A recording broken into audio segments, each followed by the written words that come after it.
Hey everybody, welcome back to Wasteland Prepping, Becca's Garden Pantry in South Texas, Corpus Christi. I hope everybody's okay. I just saw a video a girl posted of her home being flooded by last night's storms that came through. The winds were so bad, y'all. Like the last hurricane we went through over the last 10 years, and I forget the name, and I don't mean Harvey. I think it was a different one. Maybe it was Harvey. And we didn't get the full brunt of Harvey here in Corpus back then. But last night's storms, they said 70-mile-an-hour winds plus wind gusts and things like that. It felt like hurricane force winds. Shaking the house. We checked outside. The pergola also was like, hubby said it was like lifting up and stuff. It was severe. It took down some trees, took down a tree in our neighbor's yard, and I just wanted to touch on pantry preparedness. Preparedness is not just about stocking your pantry with foods and making it look pretty and things like that. It is more than just your pantry. It is preparedness for all of life's storms that are hitting us. Like, how do you even prepare for your house to be flooding right now with water dripping through her walls and her floors? And she had to call the service team out to pump it out. They've got the fans drying it out and all the things. They're going to have a lot of things replaced and fixed. And hopefully that's all going to be covered under her home warranty and things like that, home insurance and stuff. But it's a process. You know, it's not going to happen overnight. And you can get mold, you can get sick, all kinds of things can happen. People are without power. We are okay. We have power. I know there's a lot of people without power. Our AC went out this week, and our temperatures here were like in the 90s. It's been really, really hot. And we've had a lot of things going on. If you know, our town is running out of water, even though we just got some really good rainstorms, which we desperately need because the earth has been just so parched and dry with the drought that we've had. We're flipped over into that elnino, and I've been praying for rain for so long. But I'm going to just touch on, you know, this morning I was taking photos in our garden of all the little blessings that we have. And like, I saw that video of the girl with her home flooded, and I just thought, I have a lot going on in my life and some of my friends' lives, health-wise, that are getting treatments for it and things like that. And it's like, no one wants to deal with that. That's a lot, having your home flooded and stuff. And I've been in Texas and other areas where it flooded in Conroe and the Woodlands area and all that stuff, and people's homes were flooded. It was a hot, hot mess. And we pulled together as a community and as neighbors when the power was out during Katrina and Rita and all that stuff. And we had our grills going. We were passing around generators and things like that. We have a little bit of backup power. We took down our solar panels last night because they said lime-size hail, and the winds were going to be really bad. So I was super hot. I cooled off in the stock tank pool. And then when we started to see lightning, it was time to get out and come inside. But we took down our solar panels that are portable and put those up and away and made sure everything in the yard was as secure as possible. So I'm going to just, you know, like I said, I was making a post about picking up a few things. These are $1 each. These are super handy, flavored, seasoned, instant mashed potatoes. You don't need a whole lot of water.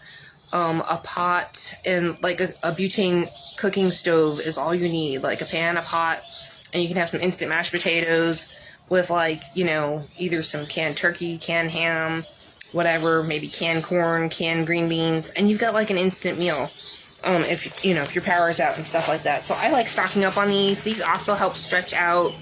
If you get the plain, morning Pamela, how are you? If you just get the plain instant mashed potatoes, these are pretty strong in flavor. So I will mix probably half a bag of this with some of the instant mashed potatoes that are plain, and you get a flavored one. Now, I did find a sale on these baby scallops. They come in a 2-pack, and they allowed you to get 6 at a time, so I ended up with 12 of them for a really good price. I like these with just pasta. We're gluten-free, so I will cook up some noodles, put some butter or olive oil, salt, pepper, and garlic, and you just heat that up pretty quick on your butane stove or your camp stove or whatever you've got going on for your emergency backup power. These are really good, even though these are microwave shelf-stable meals by Hormel. They're shelf-stable for up to like 3 years. But if you had to, you could scoop it out with a spoon and put it in a little pot and heat it up really quick. That's a really good meal for a couple of bucks. There's always canned soups. I have some dental surgery coming up next week, so I actually will be eating a bunch of soup, and I need some extra protein in it to help with the healing process. So I've been waiting to get these. They're always sold out, it seems like, and they had a good sale, so I got some. But we always have, for preparedness, we always have lanterns or camping lights and things like that around the house. I have some motion sensor solar. Well, they're motion sensor, and they are rechargeable, and we recharge them with our backup battery. We also have these. These have been a huge blessing as our AC's been out. They're solar-powered paneled fans, and I've talked about this in some other videos. They've got like 4 settings. It's a really strong breeze, and it also has 3 settings for the lights. And you just set them out during the day. You just set them out during the day in the sunshine, and in a few hours they're recharged. So I have some to have 2 using during the day, and when those run out, and they last at least 8 hours, a little bit longer if it's on low. And then the other 2 are out charging. So I have 4 total, and that took me like each month over a few different months.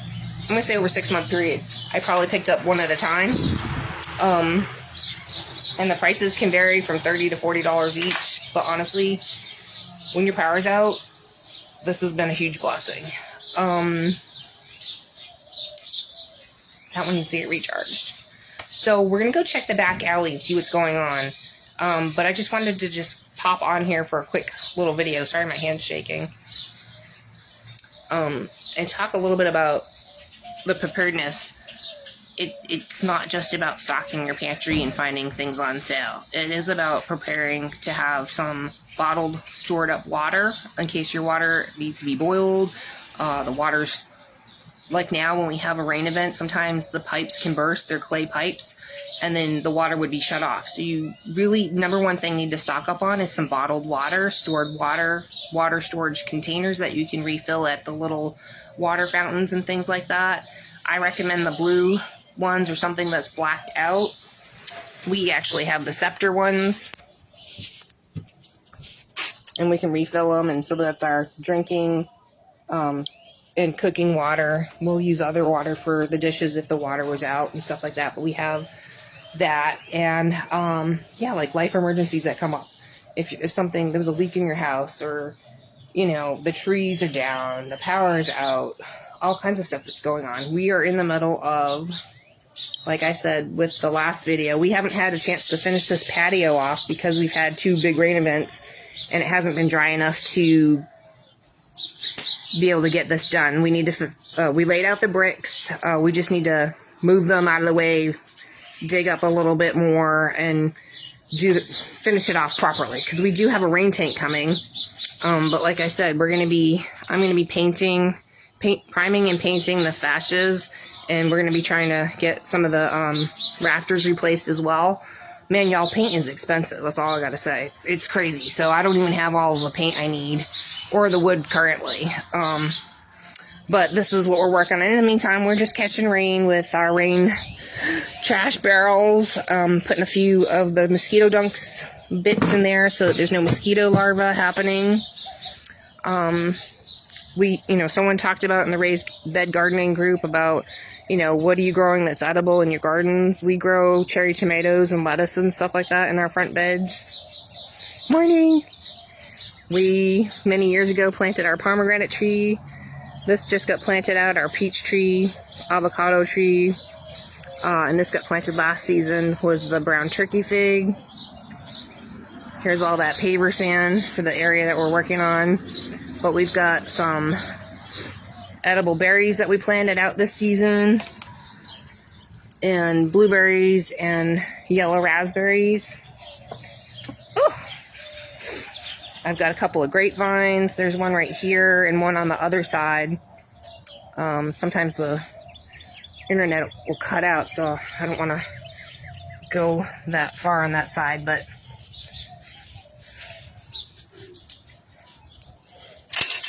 I noticed hubby had noticed our alley's been flooding, and I think maybe there's trash in there. So, like, we still need to fix and replace all this wood, prime it, paint it, and get some new gutters up. And this is 55-gallon barrel with a homemade screen, and there's a little filter and spout. We need to replace this whole ramp for my wheelchair. And like I said, I was harvesting some asparagus this morning, and it's really nice and tender. The ones that are popping up. We had a big washout problem when the grass had all died back here.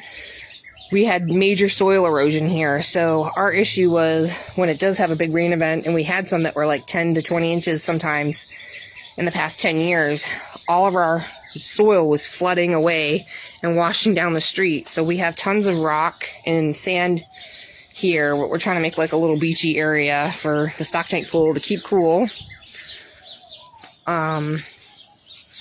This was okay. This pergola is not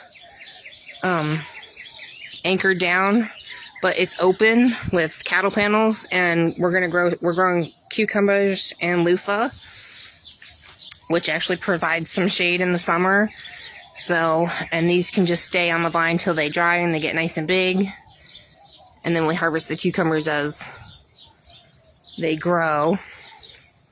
We have some moringa here, which is a natural vitamin. We have some banana trees.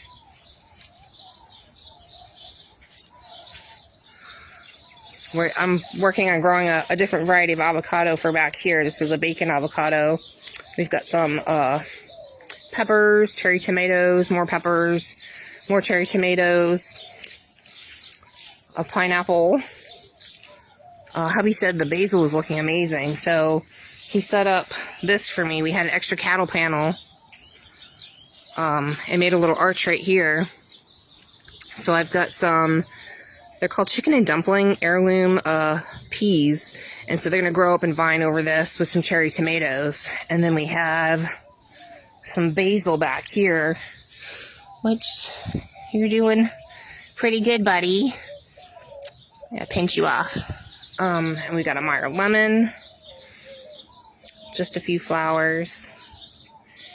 We did the same thing on the other side, and these are raised up. So like right now, if these probably on the ground, I mean, we did till this area up and amend the soil here, but our hard clay stuff would have drowned if we just planted in straight clay.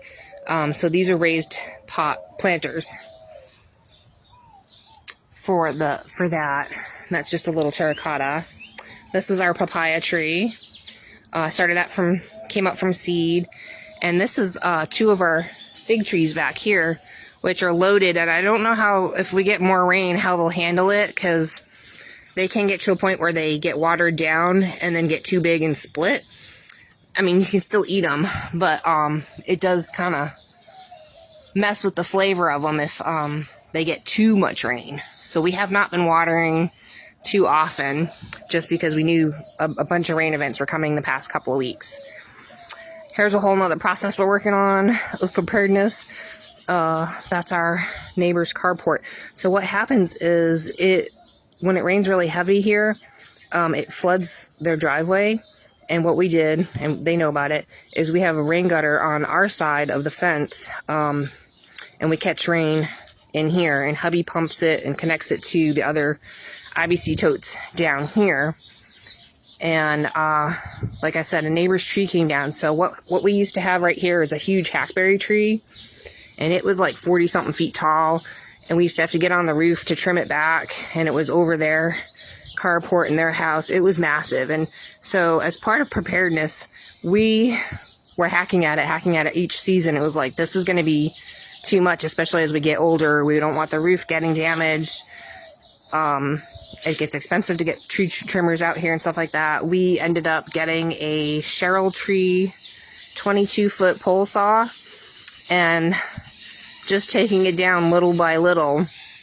And then we got it to a point where we just couldn't reach anything safely. So we hired arborists to cut down the hackberry to the fence line And we had another tree over here, which was an inaqua tree, another 35-ish foot tree that we hacked as much as we could, and had them cut both trees down to the tree line, and we caught them off season, and they trimmed it, stacked it to the curb for $800 total, and then the city hauled it off for free because it was bulky brush season. So that was part of our...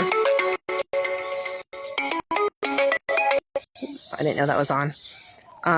That's part of our preparedness, is getting the trees cut down away from the house so we're not having damage to the windows or to the roof. And then hubby moved, and he put down the paver sand here, and moved. We already had these rain catchment. This is a Sure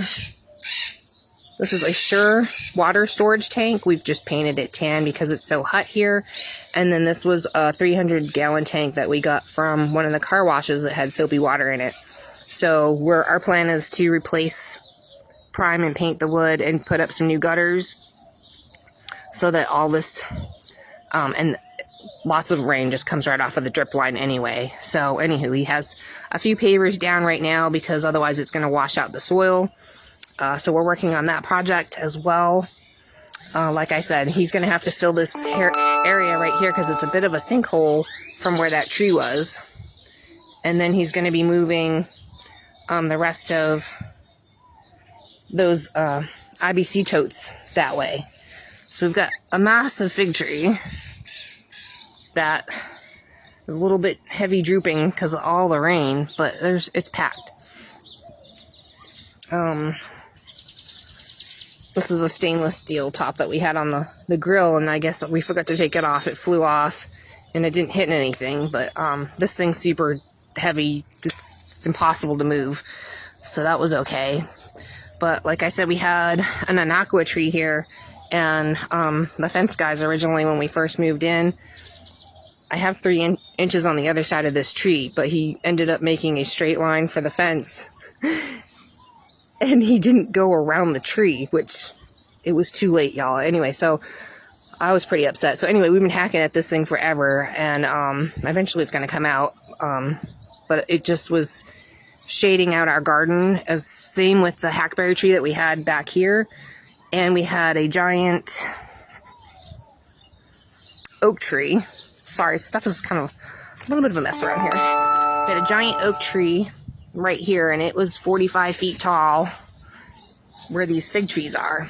And what happened between the hackberry, the oak tree, and the inaqua tree was, first of all, the oak tree's roots grew this way and busted all the pipes from the laundry out to here, which was, they told me, $3,000 to fix.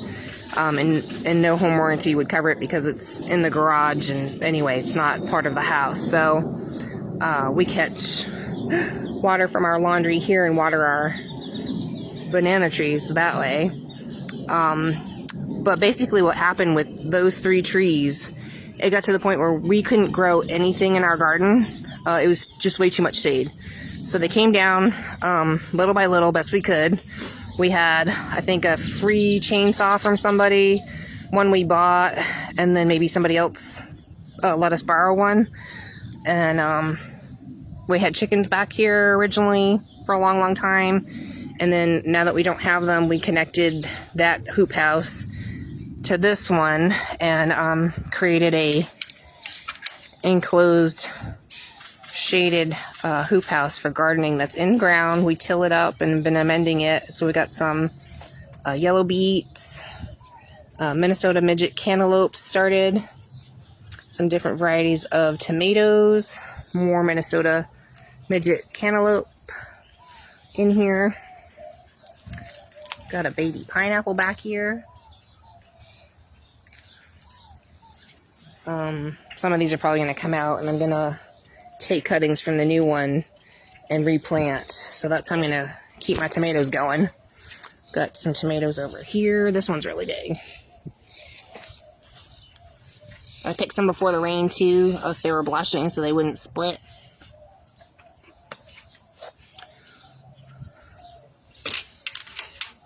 Another really good crop someone was asking about recently online, and for good food storage is the Seminole pumpkin and the Cherokee Tan pumpkin.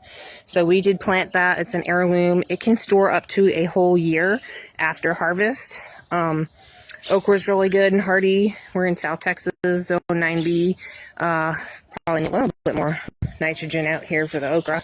And then I was trying to not have too many weeds out there, so we did with pine bark, and that's been helpful. Here's a big compost area just with cinder blocks.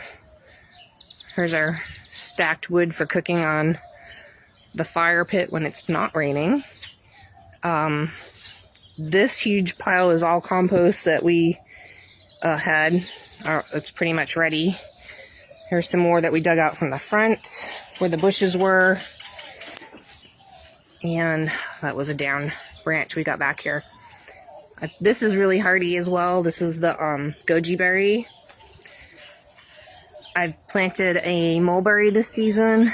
This is actually a dwarf mulberry. So we'll see how this does in a pot. I've had some green beans back here. These are the bush light green beans. Bell peppers that I overwintered. I just cut them back, covered them during our freezes, and they look beautiful. This is also what I was talking about. Okay, back up.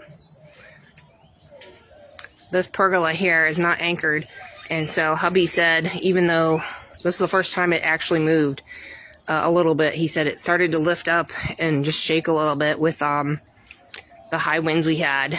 That is a Harbor Freight tarp shade cloth or whatever the heck that is. Anyway, normally the wind up to about 85 miles an hour doesn't budge this thing. So whatever we had going on for wind gusts last night were higher than 85. And then just from here to here is just some agricultural shade cloth to help with shade. And then this hoop house is actually a chicken house. So it's a chicken coop that's a domed chicken coop that's 10 by 13, 10 feet wide, 13 feet long with agricultural shade cloth.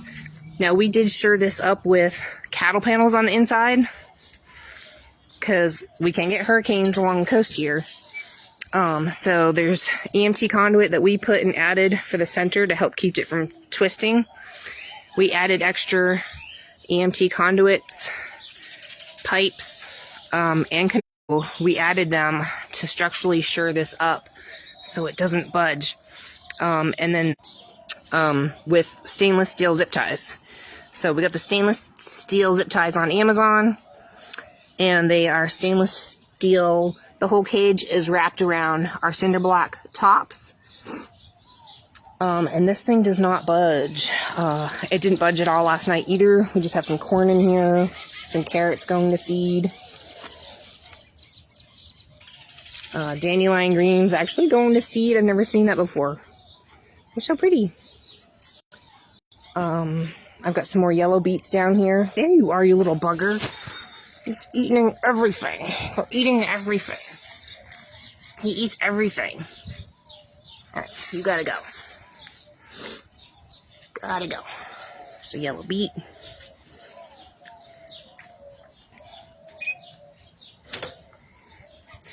Another thing, when I was picking a property here in Corpus, I was looking for somewhere where it was the highest elevation. We are 30 feet above the ocean level from Ropes Park, and I had hoped that would be enough. And the only issues we had with the bigger rain events was we did have flooding in our garden. Originally this garden back here, when we had the 10 to 20 inches and over a weekend, everything drowned out here because of the hard clay. Each season we have added composted leaves of like 200 plus bags of composted leaf mold in black contractor bags and tilled it in each season. This is about 8 to 10 inches higher than what it used to be. And what happens is it slopes down. We have it where it's sloped down this way. This is our back gate. This is where the chickens used to be. They used to have a run back here. Now we just have stuff. But anywho, this is way lower than the garden area. This is way higher. So what happens is when we do get a rain event and it captures as much as it can here, anything extra comes down here through the St. Augustine grass.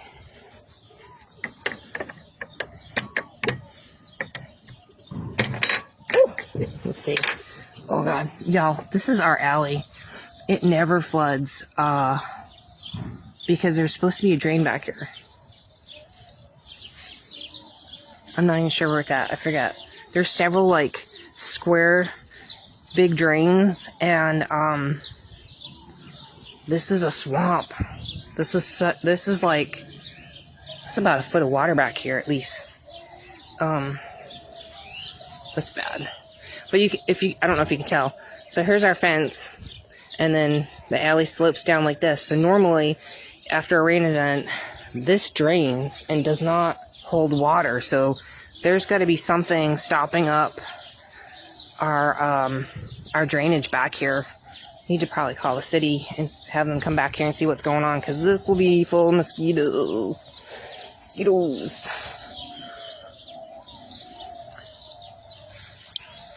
So, preparedness is not just about stocking your pantry. Even though it's probably the one thing I talk about the most, and I love talking about food foresting and gardening and growing things and being a little bit more sustainable, just to help out. And we love growing stuff. So with the drought, the water restrictions, and our city running out of water, we were like, we don't have enough rain storage. Even though we're getting more rain. So here's just another molasses tub, feed tub for animals we got for free. We used to have gutters all along here, but we need to fix all of that. And we used to have gutters on both sides, and it used to come down to a 300-gallon tank, and that used to pipe this way and fill up all the other tanks. We made a little bit of a change. Since this needs so much work, we're going to fix what can be fixed for less money on the house first. And this was set up here with a hose that hubby has. And you're going, what is that pipe sticking up in your garden? Well, that is a French drain pipe, y'all.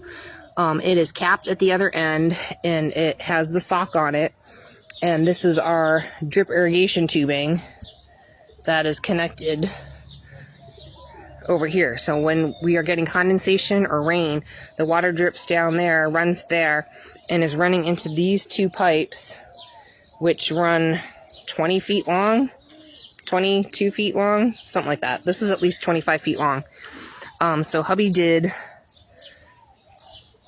this was clay soil that was impossible to like till up. If you've seen some older videos, we've amended it so much that tilling it is really easy, and it was really easy for him to dig down. Gosh, I don't know, maybe 3 feet or so. Probably about 3 feet down. And so he's got two pipes that he can put water to for the rain. And what happens is this whole garden is a water storage for us. And this is where we bank our water when it rains. And then what happens is it's like a giant wicking bed, because there's so much organic matter in here. You know, perlite, peat moss, just tons of composted leaves and grass and chicken manure and everything from the chickens and all the compost that we're always making. This has turned into a giant wicking bed. So we have not been watering overhead the pumpkins or the okra. It's been being bottom watered and wicking up.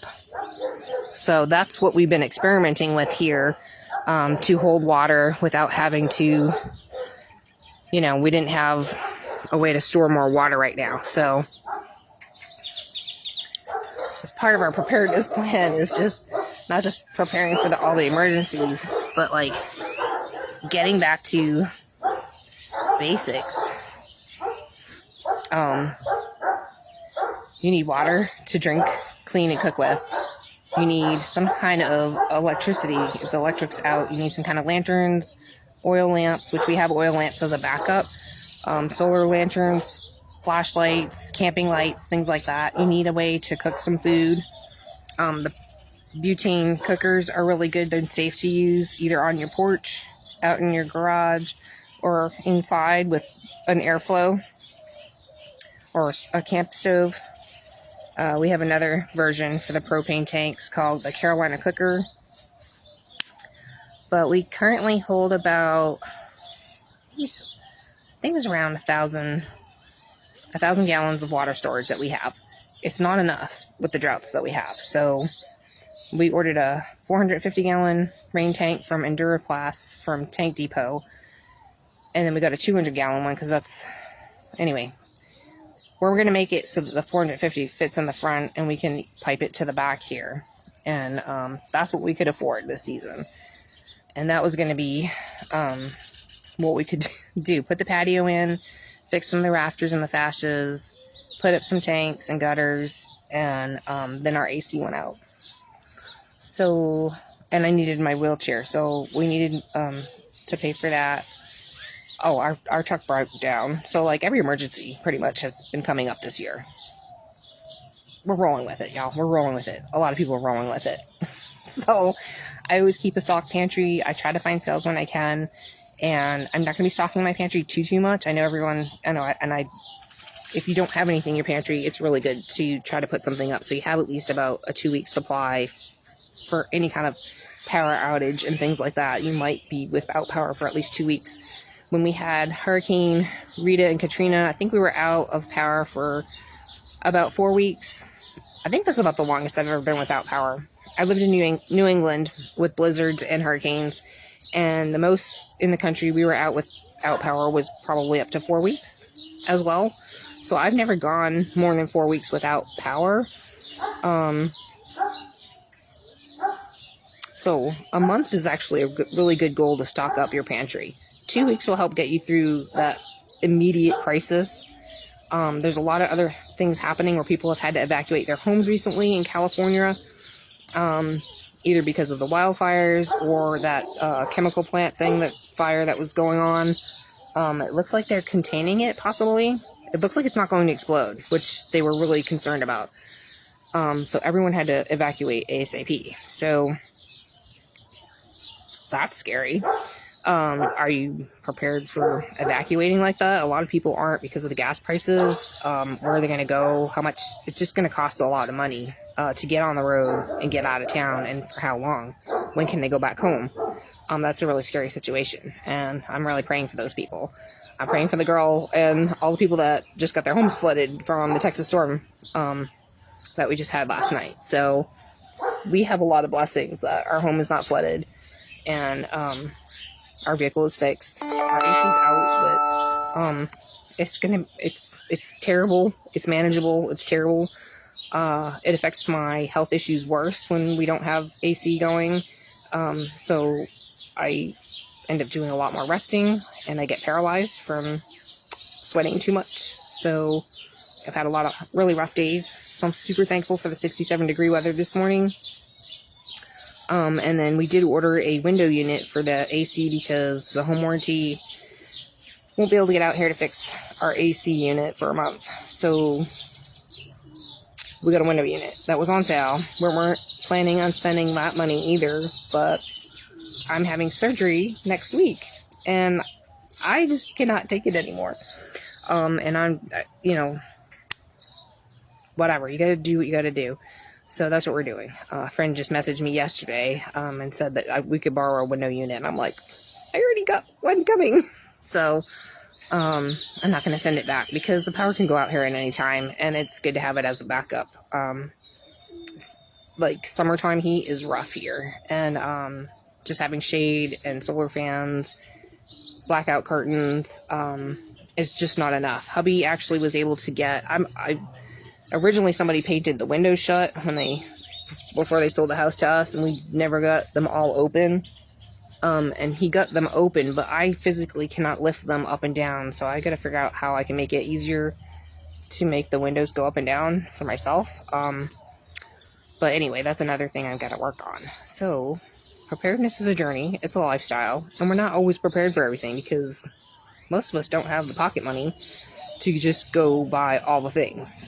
It is a little bit by little bit process of putting a little bit extra aside, doing a little bit, maybe pick a project each year, each season, spring. That's usually when people are picking times to pick a project to work on because of a tax refund or whatever. We ended up getting a refund back from our escrow account. I switched from State Farm to Allstate and did a bundling, so we got a refund check, but we were told to put it all into escrow so that, you know, property taxes, all this stuff. We figured we weren't going to see any of that money with property taxes keep going up. And once that all went, it was a year and a half we were waiting on it, and then they finally sent it in, and I was like, are we really going to be able to use this? So when the water crisis really hit us here, and they were like serious restrictions and penalties and things that they were talking about, we decided we were going to do more rain catchment and called a company before the prices were going up again. They gave us some discounts. That also meant we had to put in like a patio and rip out some bushes, and we need to fix the wood, paint it, and put up new gutters. That's a big project. I'm already looking at a budget of over $3,000. That's paying for the new gutters and having someone put them up. That's paying for the tanks that are outfitted for rain catchment with the baskets, the overflow, and extra spouts already put on. The patio stuff that we're doing by ourselves, all the materials for that. And what else? Oh my gosh, paint's crazy. Like, it's, yeah, I was looking at, my friend told me to get, I canceled the order because I was, whatever, I don't know enough about paint. So anyway, I canceled my order. Home Depot is having like a 10% off sale, and I just have a hard time choosing colors and making sure it's the right thing for the right whatever exterior paint. And like, there's so many choices. Like, if you're all into painting, wow, bless you, because it is like a whole new learning experience for me. So I canceled my order because I wasn't sure I was ordering the right stuff, and then she told me to go to Sherwin-Williams. Then I was looking at their stuff, and I was like, this is even more expensive. So I think I'm going to go with the Bear, because that will fit in my budget. I still didn't quite order the paint. I ordered the primer paint that she told me to get, which helps everything else adhere a little bit better, and we did get a washer pressure. So I got that so that I'd be able to clean the siding properly and not cause any more issues with it. It is asbestos. It's actually supposed to be very good insulation. It's been on here probably forever, and I don't want to damage it. There's other things that we need to fix and replace, like on the garage and stuff. So the pressure washer has, like, I was looking into it, it's like a house wash siding cleaner, and it's a house wash low pressure setting that you use so that you don't damage it. So there's like a lot of things I'm learning on this process. I haven't been able to get that done yet. So anywho, don't know when this will all get finished and finally set up, but I will let you guys know. I will post a video about the patio and when the tanks come. So we're waiting for the rain tanks to come. They said 4 to 6 weeks, and gotta be home for that. And then hubby's been super busy with work, so he isn't in the rain, so we haven't been able to finish the patio. So if the rain tanks come before the patio gets finished, we'll just put them back here until we can finish stuff and get it set up properly, because we're not going to rush it. We want to do it right. And I was going to ask someone to replace all this fascia and paint it and all that stuff like that, but it's not in my budget this season, so we're going to work on it ourselves. We'll have the front set up because that's the easiest to do. There's not as much to repair or replace in the front. I can just wash it, prime it, paint it, and we can call the gutter guy, and he can put up gutters in the front for that. But it'll take us probably a little bit more time to get the back done. So anywho, that's what we're working on. That's part of our preparedness journey. It's not just all about growing fun food for us stuff, although that is the best part of it. I'm just super thankful that the window unit came in, the cool weather, and that our house is not leaking or flooding, because that would be a whole nother thing that I just could not deal with right now, on top of all the health issues and surgery I'm facing. So we take our blessings as we can and as they come, and we just prepare a little bit at a time. We don't have the money like most other people to just go drop money on all kinds of stuff, and anything I get has just been just a little slow, steady thing of, this was on sale, we have a little bit extra in the budget, is that something we could do? You know, or like I didn't have enough, mosquito, I didn't have enough soups on hand for my dental surgeries that I've been having. This will be the 4th one. I've eaten a lot of soup, and I don't always feel like cooking soup from scratch, just because of the medicines and how I'm feeling. So having just a can here and there that I can just open up and have a quick meal, take the medicine, go heal and recover is actually the better option for me. So I am wishing everybody the best. I'm sure there's more rain coming in the forecast from what I'm seeing. So, and since we switched to the El Nino year, it's a 7 to 9 year rainier wet season. We moved here just as they were coming out of that wet season. 2016, those last couple of years, it was fairly rainy and stuff like that. And Bill Vesey, one of our meteorologists, said that that's when they were just coming out of El Nino.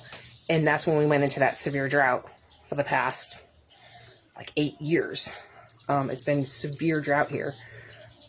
We didn't even want to tell our son how bad the drought was here, because it was just like, man, we're just living in the desert, and it's dry, hot, dusty, and terrible. And we just kept praying for rain. So we might be looking at the next 7 years of a rain cycle where we're going to get heavy rains. So either way, we're going to manage our water. There's people talking about putting in French drains and all kinds of things. I'll just put one last note in here. So managing water on your property. So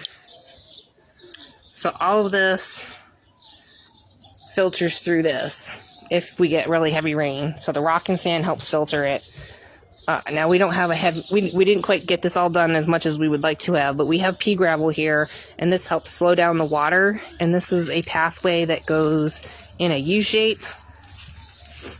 We tilled all this area back here and added Scott's topsoil conditioner. At least 20 bags we tilled in, y'all. And then we put Bermuda down because it's something you can keep mowed low and helps hold the rain without a lot of trouble. You know, it's actually the least amount of trouble. And then whatever, we just put blackout mats here to help keep it from coming, with a little border of bricks. And this is the lowest part of our property, which is where the fig trees are. It's just planted in the clay ground with cinder blocks as like a raised bed around it. And so most of our water will come down here. Anything extra flows down into this pea gravel pathway. Anything extra over here is a pea gravel pathway. And then we used to have a patio here, but it got damaged when the pipes busted from the Texas freeze. So we took it apart and it never got fully finished again, but whatever. So water will run through here.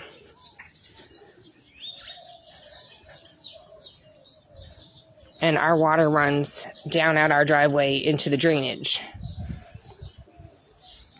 Anything that the garden cannot handle, like I said, hubby did a trench, but anything extra sheds this way and down to the back alley where it's supposed to drain. And I need to call the city about why the drains are stopped up, because nobody cleans them. Oy.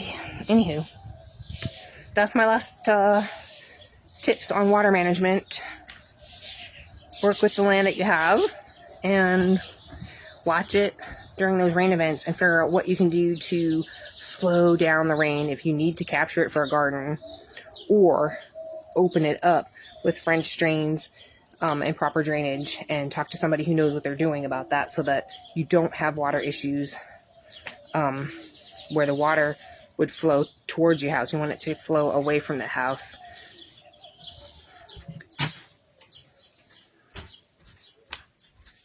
And now I'll say one thing about, people talk about swales and like Arizona is beautiful, right? And they have the swales and the dips and all the things that they do for food foresting. That would not work here. We have all kinds of weeds that pop up because of the wind, because people don't manage their lawns and mow them quick enough. So what happens is the wind disperses these shit weeds, shit prairie grass, and all that stuff every season. This has been, I've pulled weeds from this like every year, and then we just came out here and pulled all the prairie grass before or just after this last rain, and it'll fill in with whatever. But the problem is like we thought about it too, is that all this water comes down here and flows down at the proper angle down to out through the street and stuff like that. But we had thought about if we had redirected the overflow when we put a rain tank here, and we redirect the overflow to like a dry rock bed that would be like here to water the fruit trees. But like I said, these shit weeds will come up in a dry riverbed here. The minute you get rain, all that weed seed that blew in from everybody's yard will be a nightmare. So if somebody knows how to do that here, that would be awesome. But I have not seen anybody talk about it or do it here. I think it would be a really huge hassle if you did. What we are doing is this whole area has been tilled up. It's been hilled up. And then what you can do is get a half moon circle. You get a half moon circle and you cut down. You cut a line all the way around.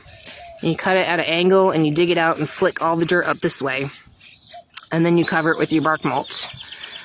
And what happens is, when it rains, there's a low ring, like a moat, around these fruit trees. So they are capturing the water when it does rain into the moat and watering the fruit trees. So that's what we did. We used to have little paver circles around them, and it was so hard to keep everything watered because of the drought. And this has been a better option that we did. And you can see right back here also is our other grapevine. We get a lot of rain off of this valley as well. And what they did originally, before we ever moved in, is they put down a ton of rock here on the side, so that helps keep the pier foundation, I guess, from shifting. And then what happens is any excess water gets soaked up by our grapevine here, and we get to grow grapes. The other thing they did for water management drainage here is they used to have some really crappy bushes here. I don't even know what they were. Nobody knew. They were just ugly. And when to put an herb garden in here, I didn't get to plant in the ground. I had raised pots on here because they had 6+ inches of drainage rock under the bushes here. So I left it because I was like, I'm not digging all that out. Eventually what I did is the herbs take a lot of water. So I stopped growing the herbs except for just some basil right now.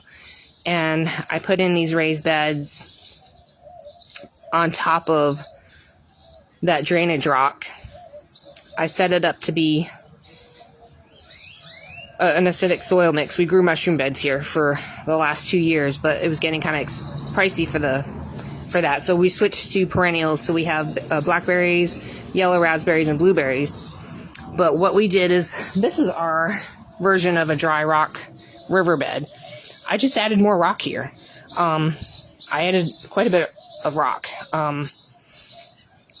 There's a lot of perlite and pine bark in here. This is a super light, chunky soil mix where the rain comes down off of the drip line. We don't need to put gutters here because when it rains directly into the front edge of our beds. But there's enough drainage that it doesn't drown anything. The excess water comes out into all of this rocky, dry rock bed and acts as a filter. It helps the beds wick up moisture. It helps let excess water drain out and filter out into the grass. Or if it's really bad, it'll go down out to the driveway. So that is how we are managing our water without having to put up gutters and working within the system that we have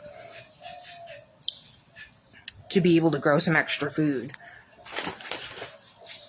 So I hope that video was helpful to show you guys a little bit of our food forest, a little bit more about our preparedness journey, what we do here in South Texas, Zone 9B, and maybe give you some hints and ideas of what you could do in your own property to manage for growing food and things like that.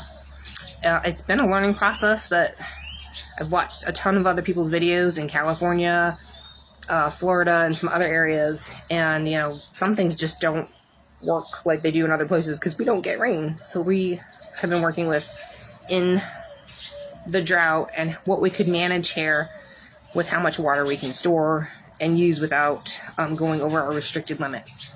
So yeah, love you guys. Lots of information and knowledge, one step at a time. Make lists of what you need as a priority and get some things little by little to help you manage the next Texas rainstorm or hurricane or whatever natural disaster that might be hitting your area. That's usually what we're all dealing with. And then there's supply chain issues, shortages, and price increases. So catch the sales when you can and stock your pantry best you can. Use it, rotate it, have a meal plan, and you'll always have fresh food that doesn't expire. Love you. Bye.